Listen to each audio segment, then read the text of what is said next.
ગુજરાતમાં મેઘો મહેરબાન સવારથી અત્યાર સુધીમાં 245 તાલુકાઓમાં વરસાદ. રાજકોટમાં સૌથી વધુ 8 ઇંચ, કોટડા સાંગાણી લોધિકામાં ખાબક્યો 7 ઇંચ વરસાદ.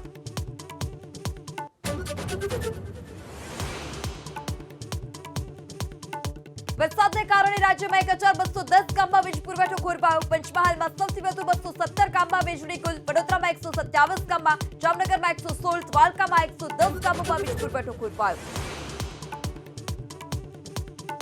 રાજ્યમાં મેઘકહેરને પગલે 806 રસ્તા બંધ. ભારે વરસાદને કારણે 50 સ્ટેટ હાઈવે બંધ, 3 નેશનલ હાઈવે, 675 પંચાયત હસ્તકના રસ્તા બંધ.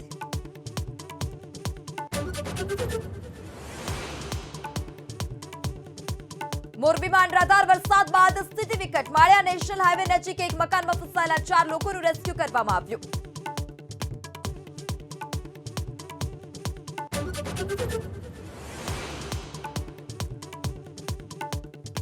આવતીકાલે નહીં મળે કેબિનેટની બેઠક. મંત્રીઓ પ્રભારી જિલ્લાની મુલાકાતે હોવાથી નહીં મળે કેબિનેટની બેઠક. મુખ્યમંત્રીની પ્રભારી જિલ્લાની મુલાકાતને લેવા માટે આપી સૂચના.